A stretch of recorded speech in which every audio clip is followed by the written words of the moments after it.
નમસ્કાર. સ્નાયુ સંકોચનની ક્રિયાવિધિમાં આપણે એવું સમજેલા કે સ્નાયુ સંકોચનની શરૂઆત છે એ મધ્યસ્થ ચેતાતંત્રનો જે પ્રેરક ચેતાકોષ હોય એ પ્રેરક ચેતાકોષ દ્વારા મોકલવામાં આવતા જે સંદેશાઓ હશે એમના દ્વારા એમની શરૂઆત થશે. અહીં પ્રેરક ચેતાકોષ અને સ્નાયુ તંતુ એ બંને એકબીજા સાથે જોડાય અને એક પ્રેરક એકમ બનાવે છે. અને બંનેનું જે જોડાણ સ્થાન હોય એટલે કે પ્રેરક ચેતાકોષ અને સ્નાયુ તંતુના ચેતાતંતુ પર એટલે સ્નાયુ તંતુ પર એ વચ્ચેનું જે જોડાણ છે જેને ચેતાસ્નાયુ સંધાન તરીકે ઓળખવામાં આવે અથવા તો પ્રેરક અંતઃ તક્તિ તરીકે પણ ઓળખવામાં આવે. હવે જે ચેતા સંદેશાઓ છે એ પ્રેરક ચેતાકોષમાંથી જ્યારે સંદેશાઓ છે એ જોડાણ સ્થાને પહોંચશે ચેતાસ્નાયુ સંધાન પાસે, ત્યારે ચેતાકોષની નીચેનો સૌથી ભાગ ચેતોપાગમીય ગાંઠ, જે આપણે 7મા ચેપ્ટરમાં ભણી ગયા છે ચેતાપેશીની રચના વિશે, ચેતાકોષની રચના વિશે. તો ચેતોપાગમીય જે ગાંઠ છે એની અંદરથી શું મુક્ત થશે? Neurotransmitter acetylcholine. હવે આ જે એસિટાઇલ કોલાઇન છે એ સ્નાયુ તંતુ પડની અંદર સક્રિય કલાવીજ સ્થિતિમાનનું નિર્માણ કરે છે કે જે પછી ધીમે ધીમે સ્નાયુ તંતુ દ્વારા ફેલાઈ જશે. એના કારણે સ્નાયુરસમાં કેલ્શિયમ આયનો છે મુક્ત થાય છે. આ કેલ્શિયમ આયન ક્યાં પડેલા હોય છે? તો સ્નાયુ તંતુની અંદર જે સ્નાયુરસ જાળ છે કે જે કેલ્શિયમ આયનોનું મુખ્ય સંગ્રહ સ્થાન છે, એમાંથી કેલ્શિયમ આયનો મુક્ત થઈ અને સ્નાયુરસમાં કેલ્શિયમ આયનની સાંદ્રતા ધીમે ધીમે વધતી જશે, એટલે કે કેલ્શિયમના સ્તરમાં વધારો થશે. હવે આ જે કેલ્શિયમ આયનો છે એ કોની સાથે જોડાય છે?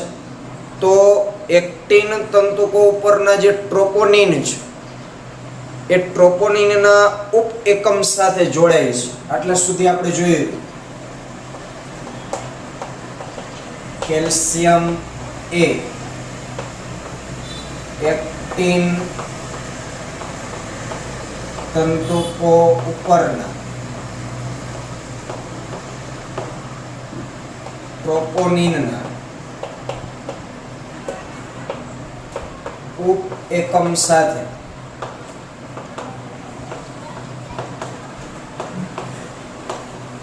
જોડાય છે. એના કારણે શું થાય છે? તો એક્ટિન ઉપરનું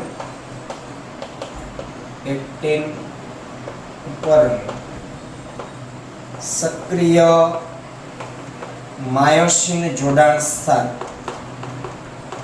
માયોસિન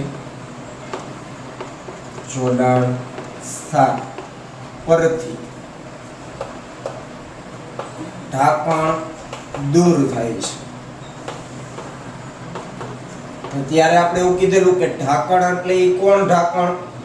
જે ટ્રોપોનિન છે એ ટ્રોપોનિનના જે 3 ઉપ એકમો છે એમાંનો એક ઉપ એકમ એક્ટિનની રચનામાં એ જગ્યાએ આવેલો હોય કે જ્યાં શું છે? માયોસિન જોડાણ સ્થાન છે. અહીં જે આકૃતિ મેં બતાવી છે એ આકૃતિમાં આપણે એક સ્નાયુ તંતુ ખંડની રચના બતાવી છે. આ ઝેડ રેખા, આ પણ ઝેડ રેખા, આ અર્ધ આઈબી, આવડું આ પણ અર્ધ આઈબી, અને આ આખું એ બીમ છે. એ બીમ, આઈ બીમ, આ પણ આઈ બીમ, પણ આ અર્ધ આઈ બીમ છે. આપણે ઝેડ રેખા સુધી જ બતાવ્યું છે. અને ઝેડ રેખા ક્રમિક બે ઝેડ રેખા વચ્ચેનો જે વિસ્તાર હોય એને આપણે શું નામ આપીએ છીએ? સ્નાયુ તંતુ ખંડ. એટલે મેં ખાલી સ્નાયુ તંતુ ખંડ એક દોર્યો છે. આપણે હવે આકૃતિ 20.5 છે એને આપણે ધ્યાનમાં લેવાની છે. એમાં 3 આકૃતિ છે. એમાં પહેલા નંબરની આકૃતિનો મેં સ્નાયુતંતુ ખંડનો ભાગ દોર્યો છે. તો હવે આ જે માયોસિન જોડાણ સ્થાન હોય, આ માયોસિન જોડાણ સ્થાન એ ક્યાં આવેલું હોય? એક્ટિન તંતુ ઉપર. આ એક્ટિન તંતુ ઉપર જે માયોસિન જોડાણ સ્થાન છે એ જગ્યાએ કોણ બેસેલું છે? ટ્રોપોનિનનો ઉપએકમ. કયા સ્વરૂપે? એક ઢાંકણના સ્વરૂપે. પણ હવે જેવા કેલ્શિયમ આયન ટ્રોપોનિનના ઉપએકમ સાથે જોડાય એટલે કેલ્શિયમ આ ટ્રોપોનિનના ઉપએકમને ત્યાંથી દૂર કરે. ત્યાંથી મતલબ ક્યાંથી? તો એક્ટિન ઉપર આવેલ માયોસિન જોડાણ સ્થાન ઉપરથી. માની લો કે આ જે છે એ એક્ટિન તંતુ છે. તો અહીંયા હું જે ટપકું કરું છું એ ટપકું માયોસિન જોડાણ સ્થાન છે એવું સમજી લો. તો ત્યાં પહેલેથી કોણ હોય છે? ટ્રોપોનિનના ઉપએકમો હોય છે. એ જગ્યાએ જે ટ્રોપોમાયોસિન ઉપર નિયત અંતરાલે ગોઠવાયેલા હોય છે એક્ટિનની રચના. પણ એક્ટિનની રચનામાં જ્યાં જ્યાં ટ્રોપોનિન છે, ટ્રોપોનિનના ઉપએકમ, એ જગ્યા બધી કઈ છે? માયોસિન જોડાણ સ્થાન, કે જ્યાં માયોસિન જોડાવાનું હોય ઇન ફ્યુચર સ્નાયુ સંકોચન વખતે. તો હવે જેવા કેલ્શિયમ આયનો એ ઉપએકમ સાથે જોડાઈ જશે એટલે માયોસિન જોડાણ સ્થાન ઉપરનું જે ઢાંકણ, એ ઢાંકણ એટલે એ પોતે ટ્રોપોનિનના ઉપએકમ, એ ત્યાંથી દૂર થાય. એ દૂર થાય એટલે એક્ટિન પરનું માયોસિન જોડાણ સ્થાન, માયોસિન જોડાણ સ્થાન ખુલ્લું થાય.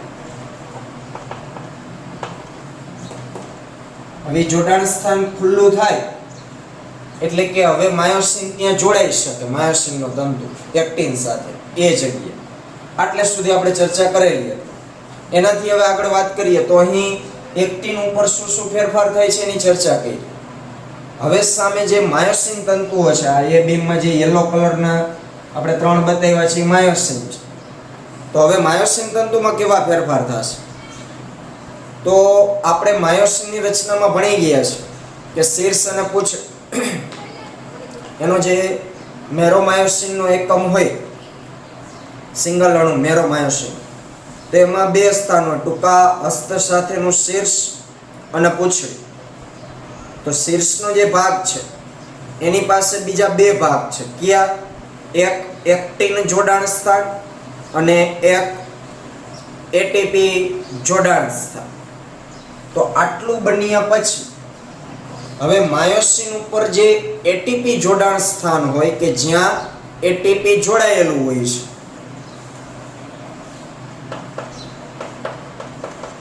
માયોસિનના એટીપી જોડાણ સ્થાન પર રહે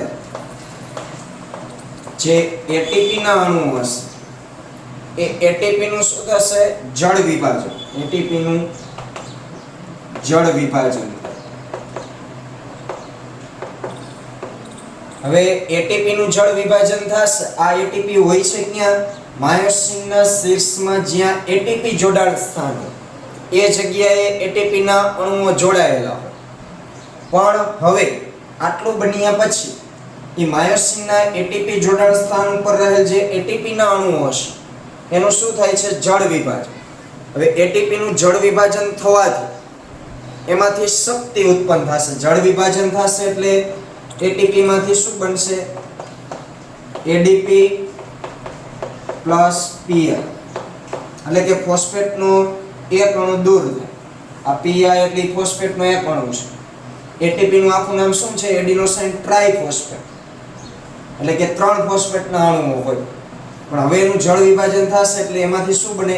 એડીપી પ્લસ પીઆઈ, એટલે કે ફોસ્ફેટનો એક અણુ દૂર થાય. અને એડીપી નું પૂરું નામ શું થશે? એડિનોસાઇન ડાઇફોસ્ફેટ, એટલે કે હવે એમાં 2 ફોસ્ફેટના અણુ હશે. આ થઈ એટીપી ના જળ વિભાજનની ક્રિયા. ત્યાં બાજુમાં લખવું હોય તો લખી નાખજો. આટલું થશે એટલે આ જે ફોસ્ફેટ દૂર થયો એટલે એ શક્તિ ઉત્પન્ન થઈ. તો હવે જળ વિભાજન દ્વારા જે શક્તિ ઉત્પન્ન થશે એ પ્રાપ્ત શક્તિનો ઉપયોગ કરી હવે શું થશે?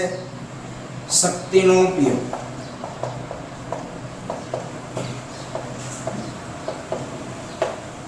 હવે એ શક્તિની મદદથી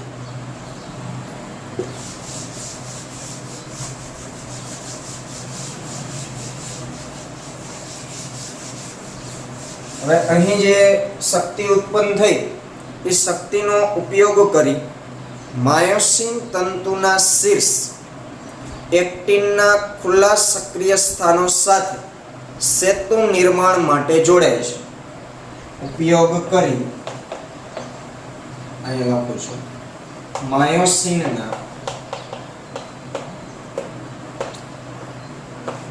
શીર્ષ ઉપર જે બીજું એક જોડાણ સ્થાન છે જેનું નામ છે એક્ટિન જોડાણ સ્થાન, કે જ્યાં એક્ટિન તંતુને જોડાવા માટેનું સ્થાન છે.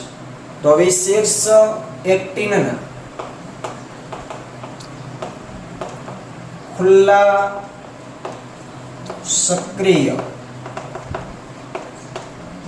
સ્થાનો સાથે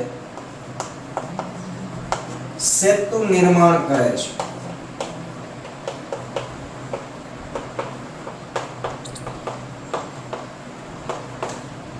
હવે અહીંયા આકૃતિમાં સમજી, અહીંયા જે મેં વ્હાઇટ કલરનું ટપકું કર્યું છે એક્ટિન તંતુ ઉપર, એ શું છે?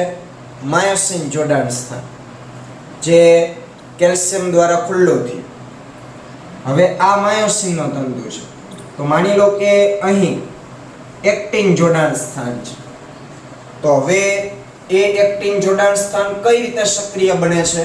તો એટીપીના જળ વિભાજનથી. એટીપીના જળ વિભાજનથી જે શક્તિ ઉત્પન્ન થશે એ શક્તિનો ઉપયોગ કરી માયોસિનના શીર્ષ એક્ટિનના ખુલ્લા સક્રિય સ્થાનો સાથે સેતુ નિર્માણ કરે છે. એટલે હવે આ એક્ટિન તંતુ ઉપર રહેલ માયોસિન જોડાણ સ્થાન અને માયોસિન ઉપર રહેલ એક્ટિન જોડાણ સ્થાન, એ બંને વચ્ચે સેતુનું નિર્માણ થશે. સેતુ એટલે કે બંધ.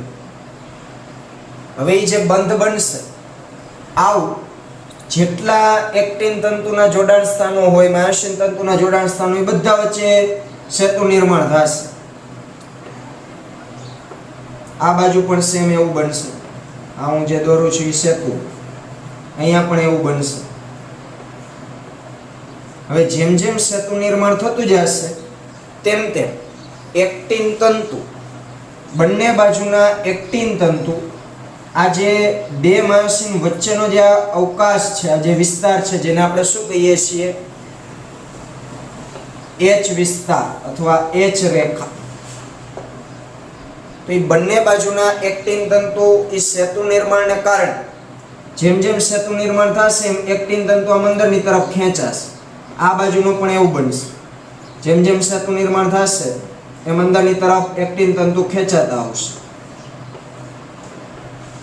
એમ કરતા કરતા બંને એક્ટિન તંતુ એક સમયે સામસામે આમ અડી જશે. હવે અહીં ખેંચાય છે એટલે એની લંબાઈમાં કોઈ ફેર નથી પડતો, પણ આખે આખો એક્ટિન તંતુ આમ અંદરની તરફ ખસતો હોય. એટલે પરિણામે શું થાય? આ ઝેડ રેખાઓ પણ આમ ખસે. આ બાજુની ઝેડ રેખા આ બાજુ ખસે, આ બાજુની આ બાજુ. એમ થાય એટલે બંને ઝેડ રેખાઓ એકબીજાની શું થાય? નજીક આવે. નજીક આવે એટલે સ્નાયુ તંતુ ખંડ શું થાય? ટૂંકો થાય. સ્નાયુ તંતુ ખંડ ટૂંકો થયો એને જ આપણે શું કહીએ? સ્નાયુ સંકોચન. લાઈન ટુ લાઈન જોતા જઈએ તો આ બંધથી જોડાયેલ એક્ટિન તંતુ એ બિંબના કેન્દ્ર તરફ ખસે છે. આ જોડાણથી એક્ટિન તંતુઓ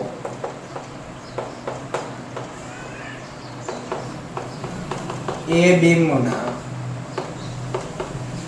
મધ્ય ભાગ તરફ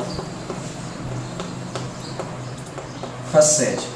જે મેં અત્યારે હમણાં સમજાવ્યું કે સેતુ નિર્માણ થશે માયોસિન અને એક્ટિન વચ્ચે.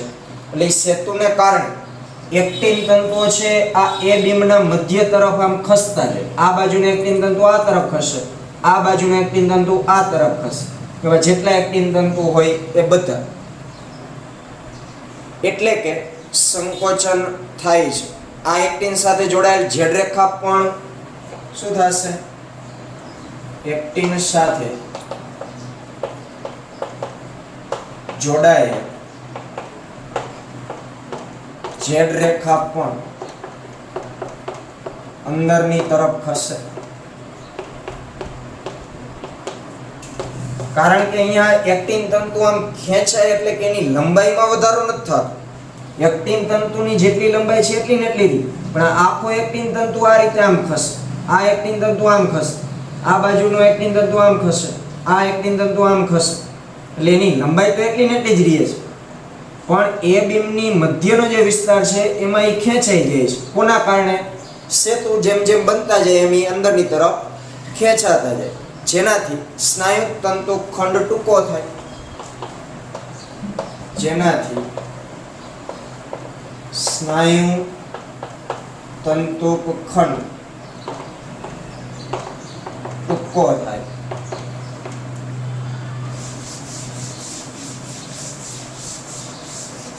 હવે સ્નાયુ તંતુ, કારણ કે બંને ઝેડ રેખા આ જે છે, હવે આ એક્ટિન તંતુ આમ ખસે ને આમ ખસે, એટલે ઝેડ રેખા પણ એકબીજાની નજીક આવી કહેવાય.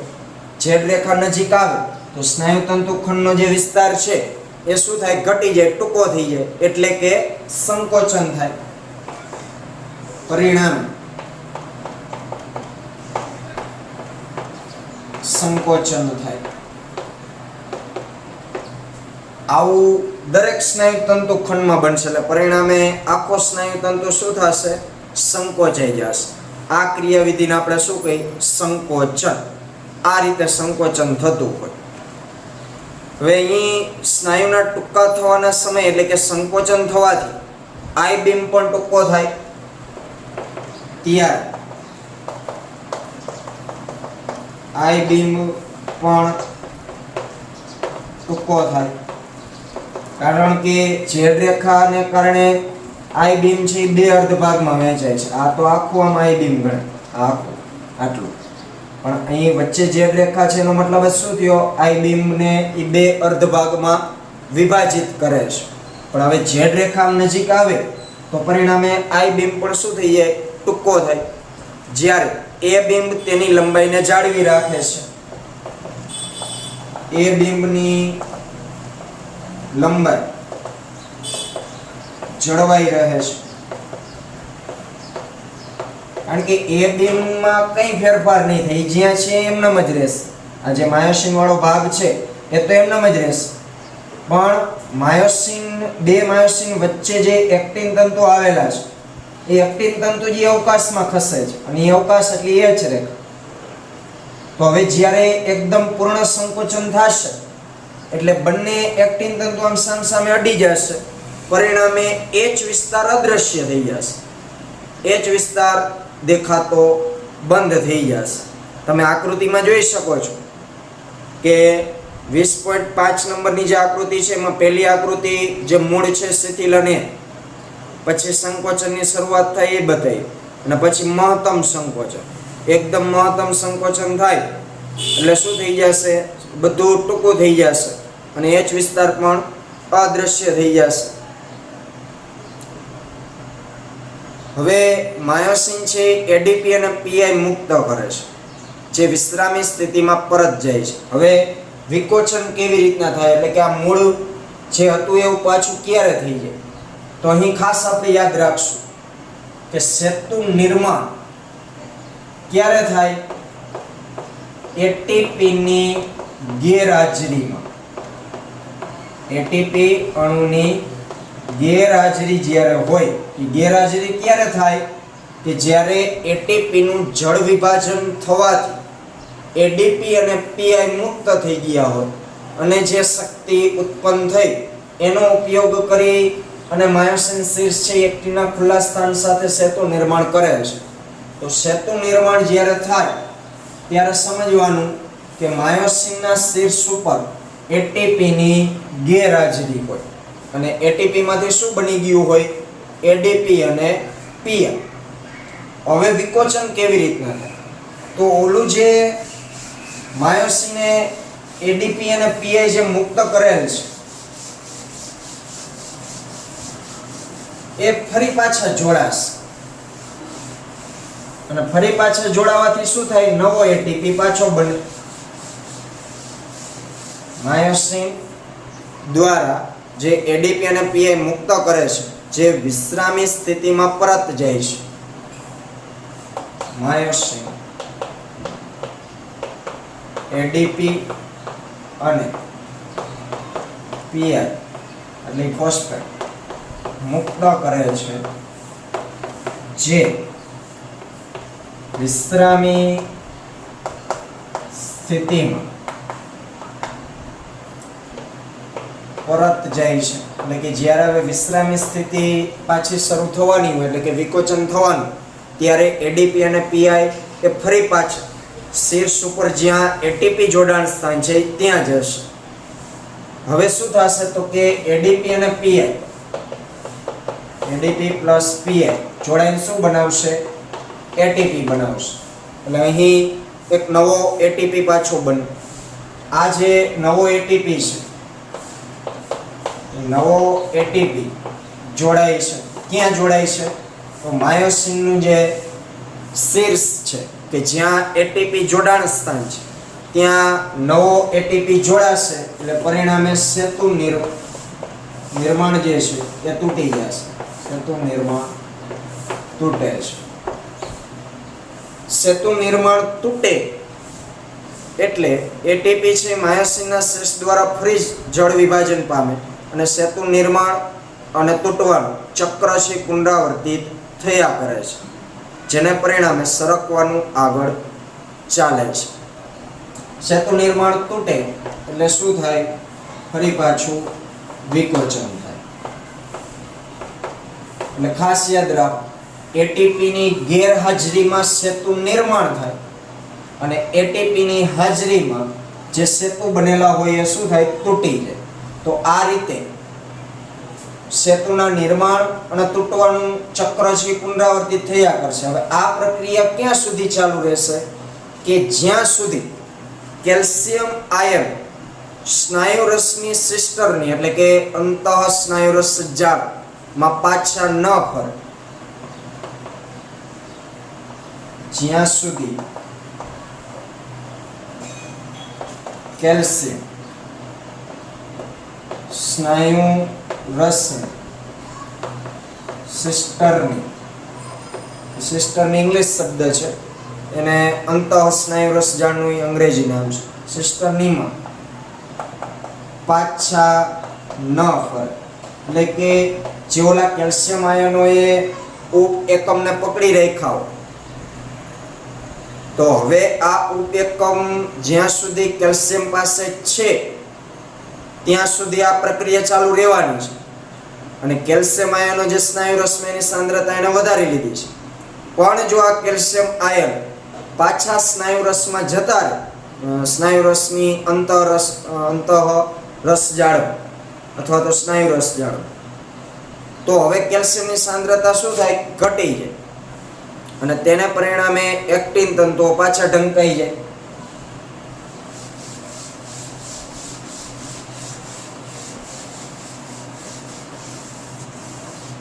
પાછા ન ફરે. કેલ્શિયમ આયન સ્નાયુ રસ જાળમાં પાછા ફરવાથી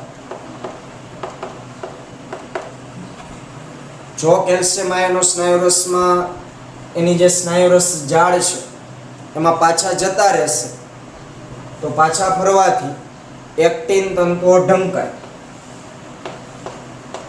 હવે કેવી રીતના ઢંકાય?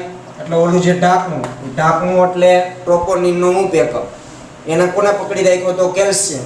હવે કેલ્શિયમ આયનો અહીંયાથી નીકળીને પાછા એના ઘરે જતા રહી એટલે ઓલા ઉપ એકમ પાછા આઝાદ થઈ જાય અને આ ઉપ એકમ પાછા ક્યાં આવતા રહીએ? એક્ટિન ઉપર. એક્ટિનની રચનામાં જે એમનું સ્થાન છે ત્યાં, એનું સ્થાન ક્યાં છે? ટ્રોપોમાયોસિન ઉપર. પણ એ કઈ જગ્યા છે? એક્ટિન ઉપર રહેલ માયોસિન જોડાણ સ્થાન. તો ત્યાં એ પાછા આવે એટલે એક્ટિન તંતુઓ ઢંકાય છે, પાછું ઢાંકણું ઢકાઈ જાય. આ છેદ રેખાઓનું પોતાના મૂળ સ્થાને પરત ફરવાનું પ્રેરણ છે. શું થશે? પરિણામ